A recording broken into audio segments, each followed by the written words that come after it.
Waste Bengal के इतिहास में पहली बार बीजेपी का गवर्नमेंट यहाँ पर बना है, ठीक है।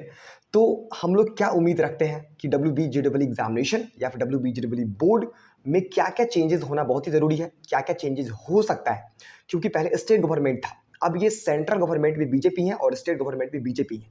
तो बहुत सारा फायदा हो सकता है, क्या क्या चीज़ हो सकता है, ठीक है, क्या क्या चीज़ चेंजेस हो सकता है, वही मैं आपको आज की वीडियो में फटाफट बता देता हूँ। तो ये वीडियो आप सबके लिए काफ़ी इंपॉर्टेंट होने वाला है, तो इस वीडियो को देख करके यहाँ तक जाइएगा। उससे पहले अगर आप लोग इस यूट्यूब पर पहली बार विजिट कर रहे हैं तो इस यूट्यूब को सब्सक्राइब कर दीजिए, क्योंकि इस यूट्यूब को सब्सक्राइब करने से आपको सिर्फ WBJEE रिलेटेड कॉन्टेंट मिलेगा। तो टाइम को बिना वेस्ट के हुए हम लोग आज के टॉपिक को स्टार्ट करते हैं। टाइम को हम लोग बिल्कुल भी बच्चों वेस्ट नहीं करते हैं, ठीक है। तो आपको मैं 4-5 पॉइंट बताऊंगा, इसको कहीं भी आप राइट डाउन भी कर सकते हैं, क्योंकि ये जो पॉइंट है ये काफ़ी ज़रूरी पॉइंट है। सबसे पहला जो चेंजेस हो सकता है, WBJEE और JEE मेंस मर्ज हो सकता है। जब WBJEE एग्जामिनेशन बहुत डिले हो जा रहा है, काउंसलिंग बहुत डिले हो जा रहा है, इस स्टेट में बहुत सारे बच्चे जो प्रोडक्टिव बच्चे हैं वो दूसरे स्टेट में जाकर के पढ़ते हैं। बिहार झारखंड के बच्चे जो इस स्टेट में जादवपुर में पढ़ना चाहते हैं, ड्यू टू काउंसलिंग को लेट होने के कारण बहुत सारे बच्चे दूसरे कॉलेज में शिफ्ट हो जाते हैं, दूसरे स्टेट में शिफ्ट हो जाते हैं।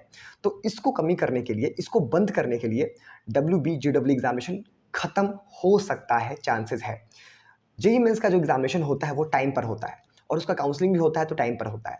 तो WBJEE एग्जामिनेशन को रिप्लेस करके JEE मेंस के काउंसलिंग के थ्रू ही ये सारे कॉलेज में अब एडमिशन बच्चे ले सकते हैं, ऐसा गवर्नमेंट कर सकता है। तो ये बहुत ही ज़्यादा चांसेस है। दूसरा चीज़ क्या हो सकता है, WBJEE will request to conduct the counselling as soon as possible. हालांकि मैं आपको कुछ देर पहले बता दिया हूँ ये चीज़ कि काउंसलिंग के टाइम में बहुत ज़्यादा डिले होता है। जो पिछला जो सेशन था उस सेशन में 2 महीने काउंसलिंग डिले होता है और उसके कारण बहुत सारे बच्चे जो वेस्ट बंगाल के हैं या फिर जो प्रोडक्टिव बच्चे हैं आउट ऑफ स्टेट के भी, वो सारे कॉलेजेस मतलब कि दूसरे कॉलेजेस में शिफ्ट हो जाते हैं दूसरे स्टेट में। तो नुकसान किसका होता है, वेस्ट बंगाल बोर्ड का, जो वेस्ट बंगाल के जो कॉलेजेस हैं उसका, जादवपुर यूनिवर्सिटी का, ठीक है। तो काउंसलिंग बहुत ही जल्दी कराने का कोशिश करेंगे। नंबर 3 पर, document for colleges verification can now be submitted online at the time of counselling. देखिए इस टाइम में क्या होता है, West Bengal joint entrance examination जो भी बच्चे देते हैं, तो अगर काउंसलिंग के टाइम में किसी बच्चे का नाम अगर कंफर्म होता है, हाँ आपका इस कॉलेज में सीट लोकेट हो चुका है, कंफर्म हो चुका है, तो इसके बाद क्या होता है, डॉक्यूमेंट वेरिफिकेशन होता है। और डॉक्यूमेंट वेरिफिकेशन के टाइम में जो अदर स्टेट के बच्चे रहते हैं वो सबको इस स्टेट में आकर के डॉक्यूमेंट वेरिफिकेशन करवाना पड़ता है।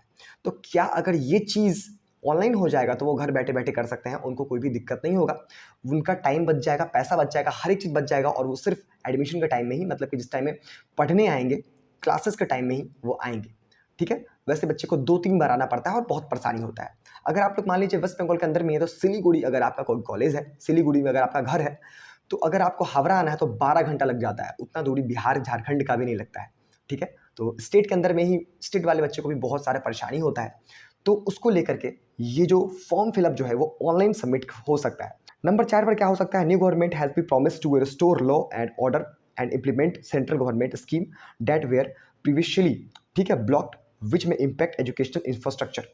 जो बहुत सारे स्कीम जो है वो ब्लॉक कर दिया गया था स्टेट गवर्नमेंट की तरफ से, क्योंकि स्टेट गवर्नमेंट और सेंट्रल गवर्नमेंट अलग अलग था। नया स्कीम आने वाला है, बहुत सारा पैसा आने वाला है, ठीक है, उसको लेकर के अब ये सब चीज़ आता है वेस्ट बंगाल के अंदर में, तो इंफ्रास्ट्रक्चर पे, एजुकेशन पे ही खर्च किया जाएगा, जिसके कारण सिर्फ और सिर्फ एजुकेशन का ही इंप्रूवमेंट होगा, तरक्की होगा, ठीक है।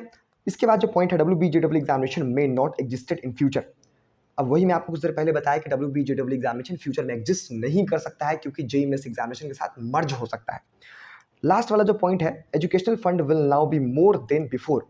एजुकेशनल फंड जो है वो पहले से ज़्यादा होने वाला है, क्योंकि सेंट्रल गवर्नमेंट जो भी स्कीम वेस्ट बंगाल के अंदर में लाती थी वो ममता दीदी रोक देती थी, ठीक है, क्योंकि दोनों में अनबन चलता था उसी को लेकर के।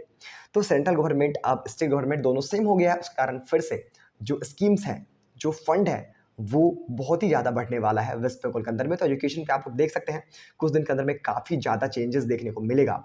तो इसके अलावा कोई भी इन्फॉर्मेशन अगर फ्यूचर में आता है WBJEE एग्जामिनेशन से रिलेटेड या फिर WBJEE बोर्ड से रिलेटेड, तो आपको सबसे पहले हमारे यूट्यूब पर मिल जाएगा। आपको सिंपली इस यूट्यूब को सब्सक्राइब कर लेना है। आप लोग इस यूट्यूब को बस सब्सक्राइब कर लीजिए, उसके बाद आपको कुछ भी नहीं करना है। हम लोग आपको एक एक छोटा छोटा नोटिफिकेशन अपडेट आपको देने का 100% और जेन्युइन इन्फॉर्मेशन देंगे। तो हम लोग मिलते हैं नेक्स्ट वीडियो में, बस आप लोग इस यूट्यूब को सब्सक्राइब कर लीजिए।